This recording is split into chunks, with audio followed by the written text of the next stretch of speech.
بہار کے اس وقت کے ہونے والے چناؤ کو جس پر پوری دنیا کی نظر ہے، آپ کو معلوم نہیں کہ آپ کو بدیشی کہا جا رہا ہے، آپ کو روہنگیا کہا جا رہا ہے، آپ کو بنگلہ دیشی کہا جا رہا ہے، آپ کے اوپر کیا کیا الزامات لگائے جا رہے ہیں، اور آپ یہ جانتے ہیں کہ کون آپ کے پیچھے پڑا ہوا ہے، اور اس وقت کے چناؤ کو کیا کیا بنانے کی کوشش کی جا رہی ہے۔ اس لیے مسلمانوں، میری آپ سے اپیل ہے کہ بڑی حکمت کے ساتھ، بڑی دور اندیشی کے ساتھ ایک ایک ووٹ کی قدر و قیمت کو پہچاننا، اتفاق اور اتحاد کا ثبوت دینا، جہاں بھی جانا مل کر جانا، جس جگہ بھی ووٹ ڈالنا اتفاق کے ساتھ ڈالنا، اتحاد کے ساتھ ڈالنا، کس کو دینا یہ آپ کی مرضی ہے، لیکن انتشار نہ ہو، افتراق نہ ہو، بٹوارا نہ ہو۔ اگر آپ کا بٹوارا ہو گیا تو سمجھ لو کہ پھر سے دیش کے دشمنوں کے ہاتھوں میں اس کی باغ ڈور جا رہی ہے، پھر آپ پچھتائیں گے، پھر آپ خون کے آنسو روئیں گے۔ میرے بھائیو، جس طریقے سے ہم لوگ خون کے آنسو رو رہے ہیں، اسی طریقے سے آپ کو بھی خون کے آنسو رونے کے سوا کچھ نہیں ملے گا، کیونکہ اختلاف پھر بعد میں بھی ختم نہیں ہوگا۔ پھر مسجد کا جھگڑا، پھر تیری میری مسجد کا جھگڑا، تیرے میرے جنازے کا جھگڑا، تیری میری نماز کا جھگڑا، یہ سارے جھگڑے پھر شروع ہوں گے۔ الیکشن کا دور ہے تو ہمیں بانٹا جائے گا، اور الیکشن کا دور ختم ہو جائے گا تو اس کے بعد بھی ہم بٹیں گے، تب مسلکوں کے نام پہ بٹیں گے۔ تیرے پیچھے میری نماز نہیں، میرے پیچھے تیری نماز نہیں۔ اور مراد آباد جیسے کانڈ ہوں گے کہ مراد آباد میں اگر کسی بریلوی آدمی کی نماز جنازہ کوئی دیوبندی مولوی پڑھا دے تو بریلوی مولوی فتویٰ دیتا ہے کہ پورے گاؤں کے تمام سنیوں کے نکاح ٹوٹ گئے، اور وہ بیٹھے گا اور پھر سب کا نکاح پڑھانا شروع کر دے گا۔ 5 سال تک ہم حنفی، مالکی، شافعی، بریلوی، تیری مسجد میری مسجد، تیرا نکاح میرا نکاح، یہ کر کے لڑ کر ہم اپنی زندگی برباد کر لیتے ہیں، اور الیکشن کا دور آ جاتا ہے تو ہمارے ووٹوں میں انتشار پیدا کرا کے ہمیں الگ الگ بانٹ کر، میرے بھائیوں، ہماری کمزوری کا ناجائز فائدہ اٹھایا جاتا ہے۔ میرے بھائیوں، یہ قوم جب تک منتشر رہے گی، جب تک بڑی رہے گی، جب تک اجتماعیت اس کے اندر نہیں آئے گی، اسی طریقے سے ہم اور آپ ذلیل ہوتے رہیں گے، رسوا ہوتے رہیں گے، خوار ہوتے رہیں گے۔ اور آج میں ڈنکے کی چوٹ پر کہتا ہوں، ڈنکے کی چوٹ پر کہتا ہوں کہ اس وقت کوئی ہمارا اپنا نہیں ہے۔ جس کو برا لگے لگتا رہے، جو جس پارٹی کا ماننے والا ہو مانتا رہے، ہوتا رہے۔ اس وقت کوئی بھی ہمارا نہیں ہے، کوئی بھی ہمارا نہیں ہے، کسی پر بھی بھروسہ کرنے کے لائق نہیں ہے۔ ہمیں کسی نے کچھ بھی نہیں دیا ہے، مگرمچھ اور گھڑیالی کے آنسو بہانے والے سب اس وقت ہمارے ساتھ آ رہے ہیں، لیکن ہمارے ساتھ کوئی نہیں ہے۔ یہ آپ کو سوچنا ہے، ہمیں سوچنا ہے کہ اس وقت آپ یہ سوچو کہ ہمارا کوئی ہے، وہ تو کوئی نظر نہیں آئے گا۔ اب یہ سوچنا تمہارا کام ہے کہ سب سے کم نقصان دہ کون ہے۔ نقصان دہ تو سب ہیں، لیکن یہ سوچنا تمہارے لیے ضروری ہے کہ کم نقصان کس میں ہے۔ تم اگر یہ سوچو کہ یہ آ جائے گا تو ہمیں فائدہ ہوگا، معاف کر دیجئے، تمہیں کچھ نہیں ملنا ہے، تمہیں کوئی کچھ نہیں دے گا، تم بادشاہ نہیں بن سکتے ہو، تم رہبر نہیں بن سکتے ہو، لیکن یہ سوچو کہ ان میں کم نقصان دہ کون ہے۔ ہم اور آپ یہ سوچیں کہ اس وقت ہم اس ہاسپٹل میں میری بیوی ایڈمٹ ہے کہ ہماری بیوی کی ڈیلیوری ہو رہی ہے، اور ڈاکٹر نے کہہ دیا ہے کہ صاحب ہم یا تو آپ کی بیوی کو بچا سکتے ہیں یا بچے کو بچا سکتے ہیں، اب بتاؤ دونوں میں سے ہم کس کو بچائیں؟ ہمارے لیے تو دونوں چیزیں نقصان دہ ہیں، بیوی جا رہی ہے تب بھی ہمارا نقصان، بچہ جا رہا تب بھی ہمارا نقصان۔ لیکن اس وقت ہمیں فیصلہ لینا ہے کہ بیوی کو بچایا جائے یا بچے کو، کم نقصان کیا ہے؟ تو دل پہ ہاتھ رکھ کے کہنا پڑے گا ڈاکٹر صاحب بیوی کو بچا لو، بچہ جا رہا تو جانے دو، بیوی رہے گی تو بچے اور بھی آ جائیں گے، اور بچہ اگر جا رہا تو جانے دو لیکن بیوی کو بچا لو۔ بچہ جا رہا وہ بھی ہمارا نقصان، لیکن اس وقت آپ کو چھوٹا نقصان تو برداشت کرنا پڑے گا، ہمارا کوئی نہیں ہے اس وقت ہمارا، یہ آپ کو سوچنا پڑے گا۔ اور پھر کس کو کیا کرنا ہے یہ آپ جانیں، آپ کا معاملہ ہے، آپ کا علاقہ ہے۔ ہم یو پی میں آ کر کسی پارٹی کا کوئی پرچار کرنے نہیں آئے ہیں، فون تو بہت لوگوں نے گھمائے میرے پاس، تعجب ہوگا اتنے فون آئے میرے پاس، لیکن میں نے کہا کہ نہیں، سیاسی اسٹیج کوئی ہم شیئر نہیں کریں گے، کسی بھی سیاسی اسٹیج پر ہم نہیں جائیں گے، کیا لالچ نہیں دیا گیا، لیکن کوئی سیاسی اسٹیج نہیں، لیکن ہاں اجتماعیت ہم ضرور برقرار رکھنے کی بات کہیں گے۔ مسلمانوں، جب تم متحد تھے، جب تم متفق تھے تو تمہیں نہیں معلوم تم کیا تھے۔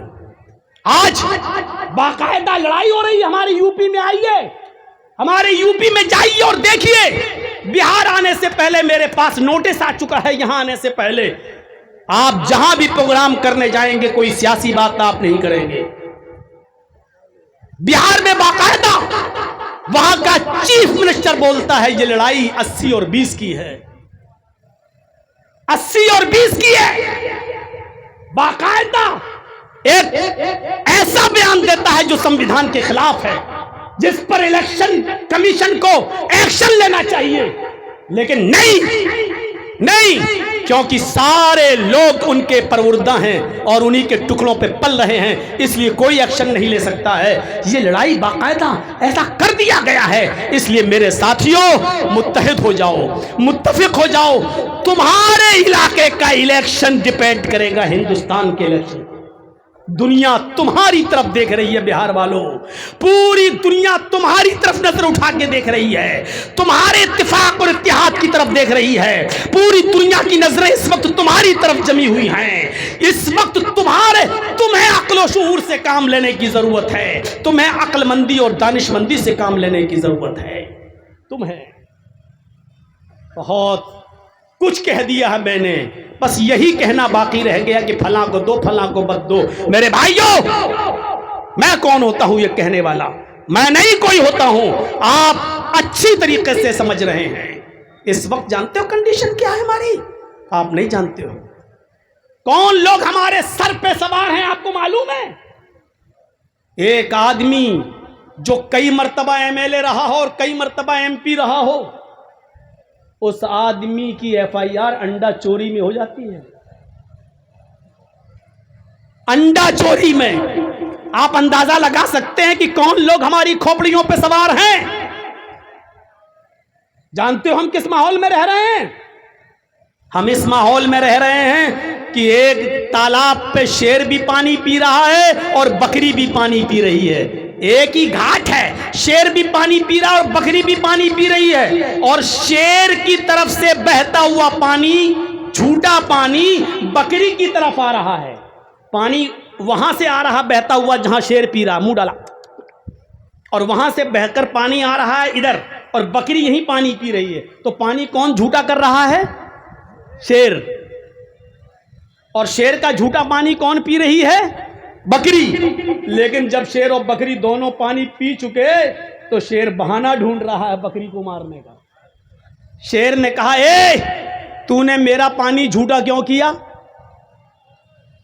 تو بکری نے کہا، رے جنگل کے راجا، میں نے کہا پانی جھوٹا کیا، پانی تو آپ کی طرف سے بہتا ہوا آ رہا تھا، میں نے تو آپ کا جھوٹا پانی پیا، میری کیا مجال کہ میں آپ کا پانی جھوٹا کروں، پانی تو آپ کی طرف سے بہتا ہوا آ رہا تھا، میں نے تو آپ کا جھوٹا پانی پیا۔